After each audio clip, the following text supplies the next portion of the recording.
Oh yeah, as it's smart to do so. Well, I'll also root for slow children at play here. Ericon, team captain, said that everyone still owes her cookies from last year, so we'll see if she can get them this year with a performance in the Alliance tournament.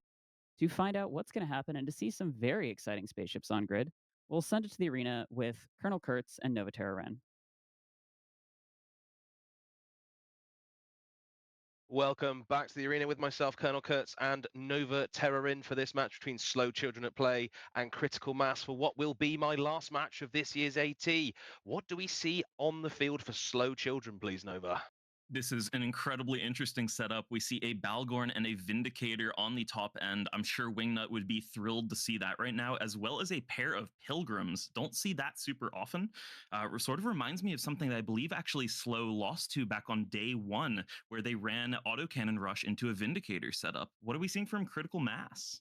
Well, those scars run deep, as you say, but for Critical Mass, they've brought the triple Nighthawk Ham Rush with the Basilisk, double Navy Caracals, triple Svipple, and a normal Caracal sat in the brawl. But we see Critical Mass warping in at 0, only 8 kilometers from this Bhaalgorn and only 17 from the Vindicator. Are they just going to go ahead and nuke this Bhaalgorn? Are they going to ignore it and try and nuke the Vindicator sat behind it? We got 3 seconds. Links have flared. We're about to find out.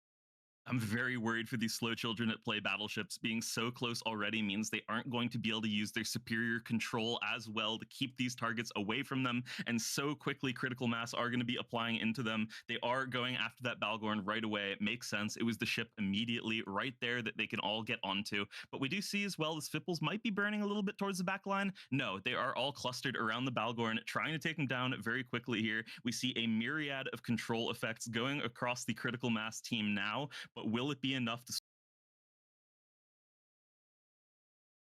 Point in time, I imagine the Basilisk of Starry is having a fairly easy and relaxing time. Now, this slow children at play team was quoted last year as having some cojones, and I think they've definitely shown that. Bringing a Bhaalgorn on the top end, paired with a Vindicator, paired with these Pilgrims, we saw them field some curses to success earlier on in this tournament, but it looks like things are starting to fall apart here in this match. Yeah, it looks like the Caracal from the bottom end of the critical mass team is the only thing they're able to take down. Vindicator now dropping as well. I don't know if there's enough DPS remaining to be able to break even a single ship, even if they were able to nude out the rest of the critical mass team at this point. Totally agree. You look at the size of Slow Children's attack bar at this point of time, that is desperately disappointing by anybody's measure. While meanwhile, Critical Mass have virtually their whole setup still intact, minus a single Caracal. All of that damage is an inevitable fate, really, for Slow Children at play. It's more of a case of time.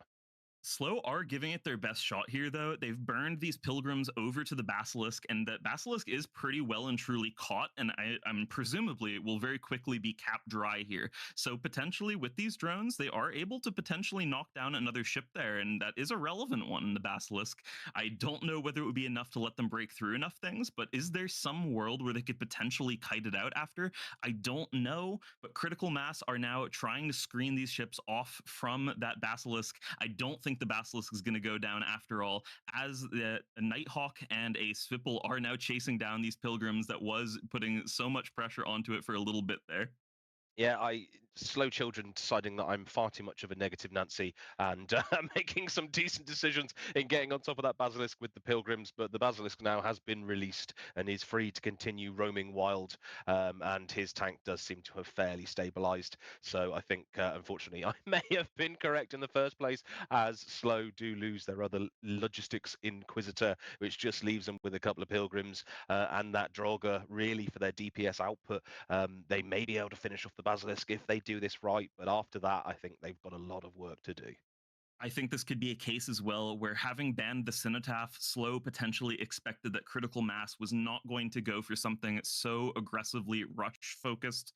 But yeah, just turns out just banning that Cenotaph wasn't enough for it, and Critical Mass just able to capitalize so quickly onto the pretty close warp in from Slow. I like that they gave it their best effort with those Pilgrims there to go and make something happen at least, but maybe a little bit too late in the match. Bhaalgorn have a way of dropping pretty quickly, especially when they're in non-flagship configurations, and sort of same for the Vindicator even. These ships just cannot deal with such massive incoming DPS.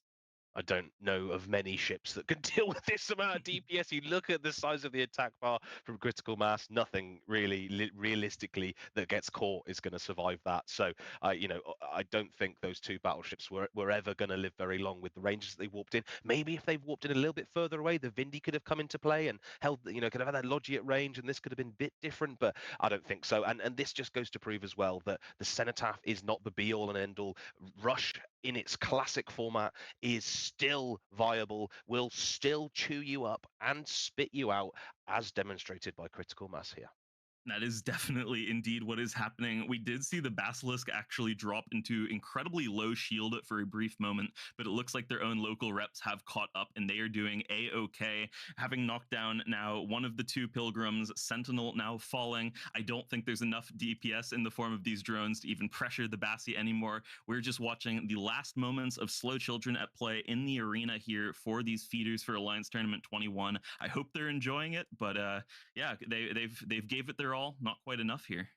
Most definitely give it a good shot, put on a decent performance in a few matches, and like you say, slow children actually faced a very similar comp that they've brought in their first match, I believe, and they probably thought, you know what, we that works, let's give it a go. But they, it's just the big game of rock paper scissors that is the AT meta. They chose rock, and the other side decided to bring paper, and this is the situation that we've ended up in. Not a bad showing from slow children. I don't think there was really realistically a lot that they could have done about this one, with the sledgehammer of critical mass coming through.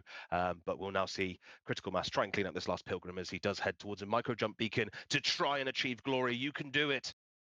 Yeah, we're going to see if they're able to achieve any sort of record here. They are burning for it. Let's see if they activate it, waiting for the module effect. And yes, they are indeed going for it. We're going to see what number they reach, or potentially this Fipple can catch back up and scram it in time. We'll see. That would be particularly boring if he gets in between him and Glory. Yep. The web is on. Nope. No scram yet. No, he's made the jump, and a decent jump. And with that, critical mass take the win. Slow children at play, thank you for taking part. You've put in a good show. And with that, for the very last time, signing off from me, Colonel Kurtz, sending it back to the desk. Welcome back. And with that, Slow are out of the Alliance tournament. Critical Mass continuing on to fight for one of those last 3 slots available. We did see a control bar there. It was a tale as old as time. Control versus Rush. Here we saw Rush come out on top. Phantomite, is there anything that the control team could have done to come out ahead in that matchup? They really put all their eggs in one basket when it came to their damage in that fleet. I mean, the Bhaalgorn, it's possible to get some reasonably respectable damage out of a Bhaalgorn. But the only other ship it was paired with there was the Vindicator. Plenty of damage from a Vindicator, but once it's gone, it's gone. The attack bar on there was absolutely minuscule. They put all of their skill points into the control there, and minus the damage, that's it. They're just making those missiles be a little bit shorter, but it doesn't really matter at that stage. And speaking of the control bar, they achieved that control bar partly with the headline Double Pilgrim Ewar. Moderator, how do you feel about that point economy? I don't.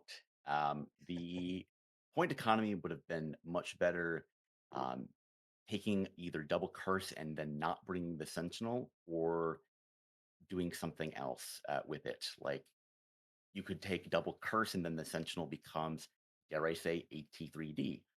The issue that slow children at play had is that they have almost a cohesive anti-rush setup with what they've got with the Bhaalgorn, right? You've got the webs to prevent things coming in. You've got the Vindicator with a 90% web, which, I mean, yes, they have to already be in range of you to do it, but you can heat certain things and prevent ships from really getting on top of you, or you could hold down like a Logi Frig right with that. The issue that you run into, though, is that you run out of points to do anything with if you're slow children at play when you put 97 of your 200 into 2 ships and then you choose Pilgrim. So the Pilgrim, people might be asking, why would you bring that over a curse? Well, it's because it's 5 points cheaper per, so there's 10 points saved. However, Pilgrims are bad because they don't have nearly as good of an optimal range on their neutralization, which prevents them really from being able to put themselves outside the envelope of the damage profile of Nighthawks, right? When they're shooting the hams at you. And that's how you win in control is not getting shot because you control their incoming damage. So if you can't do the one thing that your setup is built to do, you lose. It's really a tough bargain there on the control team side. And Rush, of course, the whole point is you're trying to overwhelm whatever it is that you have, whatever it is that the other team has brought, overwhelm their screen, overwhelm their logi, so on and so forth. Triple Nighthawk, very effective at that type of thing. We have been seeing many more triple setups with the return of the three hole, both three hole per hole size and the lack of the points reduction. So we've got a little bit of time before our next match, and we've definitely got a fair number of things to talk about. So we've seen a number of ships throughout these feeders. Of course, post feeders, we're going to be seeing the balance changes. Those balance changes are going in on Tuesday. They're going to come in before the main Alliance tournament. Moderator, what ship do you think we're going to see more of in the Alliance tournament than we have seen in these feeders so far? Well, I've been hyping up a lot of the Sentinel, which to Slow Children at Play they did bring. But one thing that really has to be accounted for between this year and last, while a lot of the ships haven't necessarily changed, teams were coming into this tournament saying, hey, really the balance pass that is defining this tournament versus last year is going to be the introduction of the Cenotaph and the Tholos, which didn't exist in Alliance Tournament 20, and of course the reverting of the Surgical Strike change, meaning that everything takes a little bit less damage, right? Things are, or rather, things are a little bit less tanky, right? And when that happens, things like the reactive armor hardener become much more effective because if you put out less incoming damage, it has more time to spool up. That's why you're actually seeing the Zarm being banned as much as it is, because in this new meta, it's just much better than it has been previously. So Zarm is going to be much more relative important. Things like the reactive armor hardener are much more important. But it also means that control becomes more viable because if you can't just blitz it down, right, like you could in previous years, you can really grind out these matches. We've seen, you know, as referees in scrims between Odin's Call and like Tuskers, we've seen matches go 8 minutes right before anything dies, and that's because both teams are playing really good control comps, and then something dies at 2 minutes, and then it might be the only thing. People might be thinking, "Oh my god, it's such a boring match." No, it's the most hype thing you will ever watch because things are getting caught in 10% armor and somehow living after bleeding whole because people are playing cracked out of their minds, and you're going to be seeing a lot of that in AT21 this year. Yeah, if you find control matches boring, just try and predict when the ships are going to die, and pretty soon you'll be nail biting, gripping like this.